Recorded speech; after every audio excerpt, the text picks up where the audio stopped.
So guys, if you're watching this isn't personally against you. It was just a stinker of a night in regards to when it came to decisions. 3 on the trot, 3 on the bounce. I'm like, wow, what a night. I think he kind of probably thought, I've lost this.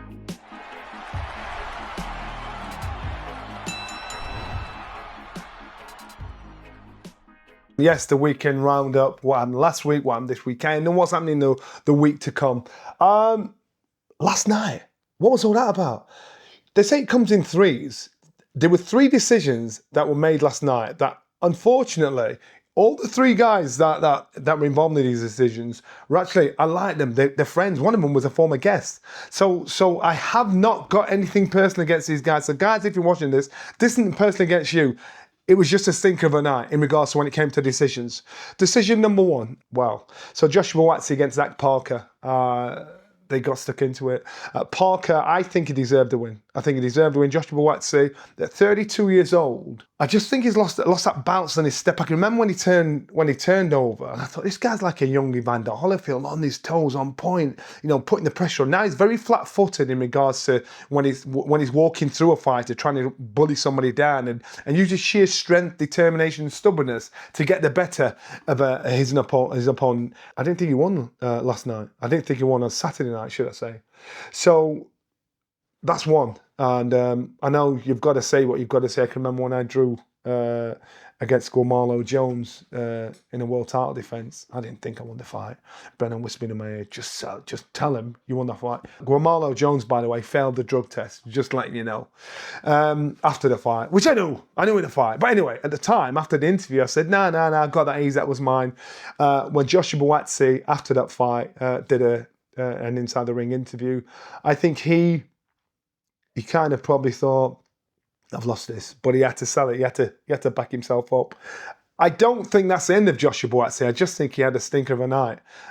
He's boxed better. He just seems to be very flat-footed these days, trying to walk his opponent down instead of using his skills, combined with his power, strength, and everything else that comes along. So I was surprised. That's number 1. Number 2, Lyndon against Bradley Ray.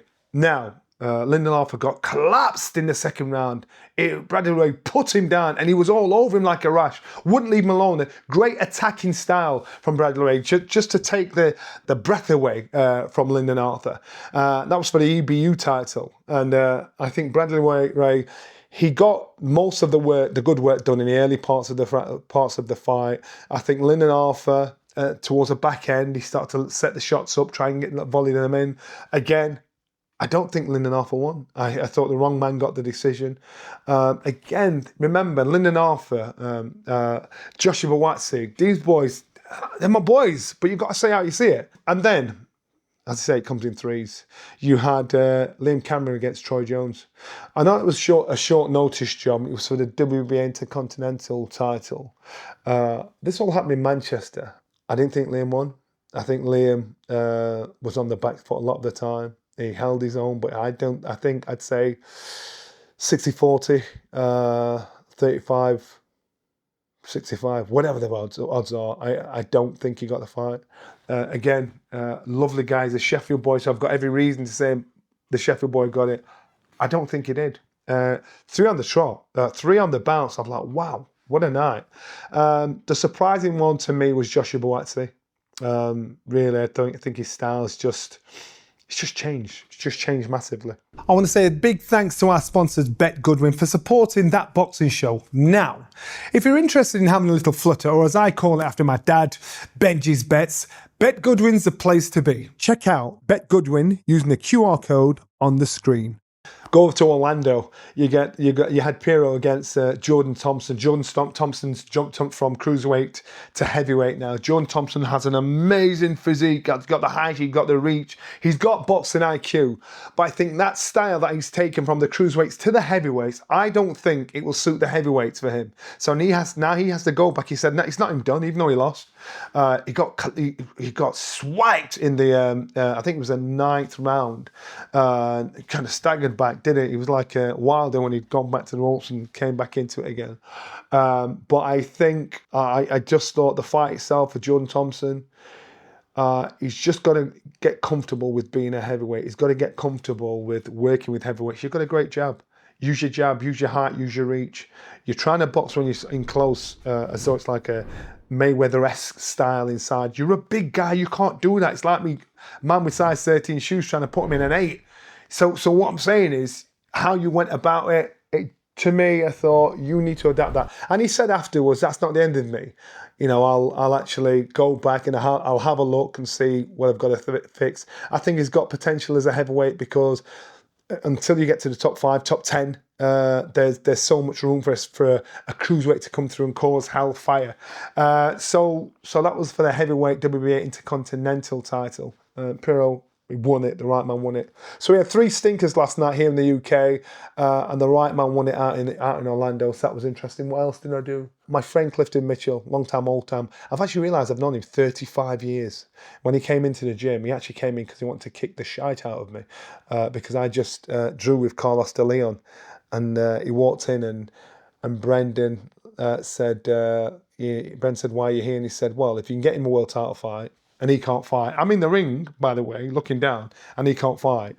You can definitely get me a world title fight." And so I looked at him and looked at Brendan, and Brendan said, "Do you want to spar with him?" "Yeah, I'll have some of that." Clifton jumped in. The rest is history. We were best friends from that point onwards, without being through some ups and downs through life. A good man. And last night, there was an amazing turnout for Clifton in Derby, from pimps to police, from MPs to paupers. There was such an array of people to celebrate 60 years on this earth for Clifton Mitchell. His family, it's so nice. His kids are getting there. He's got 8 kids. No, he's got 18 kids. Sorry, Clifton, I'm just winding everybody up. He's got 8 kids, and they were all there. I loved it. I saw some old faces there. And Clifton, you know, he's turned into a quieter man. I'm quite sure Brendan will be looking down saying, "Good lad." So thank you for honouring me to actually even be there, Cliff. It was such a night, and we had some stories to tell. I had to leave, I had to chip, because I'm in bed by 8 o'clock usually. So it was quite a night, and I gather it went on until the early hours of the morning. What have we got coming up this week? Again, we've got Dalton Smith. Dalton Smith will be with us this week, just giving us a snippet and insight of where he's coming from, what he's doing, what his intentions are. He's got a world title fight coming up soon. We saw him in the corner with Liam Cameron on Saturday night, and he's such a down-to-earth guy. He's a nice guy. So we've got him coming this Thursday, 3 o'clock. Don't forget to like, subscribe, give it the thumbs up. Let me just touch on something before we go. Last week we did a show with Freddie and Aaron, and it was about, I just wanted men to realise it's a comfortable space to feel comfortable having uncomfortable conversations. It wasn't boxing. This show is not always going to be about boxing. It's going to be about well-being, mental health. I want this to be mental fitness. I want this to be an area where we can talk about things that people will look and think, all right, I get that. And so it would be a cross array of things. And there's quite a few other stories like that to come. So we're just testing 1 or 2 little things out. Of course, the crux of it all is going to be boxing. But now and again, I think we need to pay attention to real life. And these were real life stories that we touched on. And I'm glad we touched on it. And I'm glad we'll do more and more again. Anybody seen Jerry Springer? Jerry. So Jerry Springer, India's first words were, as a child growing up, were Jerry, because I used to watch it all the time.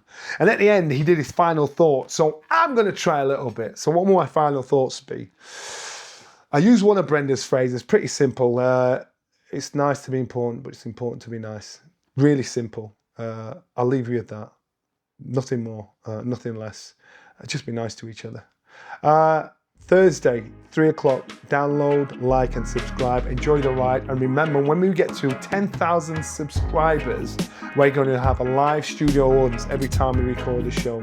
And you, the audience, can get involved. You can give us grief, you can shout, you can abuse, you can just listen to stories and meet the array of guests we'll have coming through. So Thursday, that boxing show with me, Johnny Nelson. Check it out. We've got Dalton Smith in the house. And I'm quite sure you like it.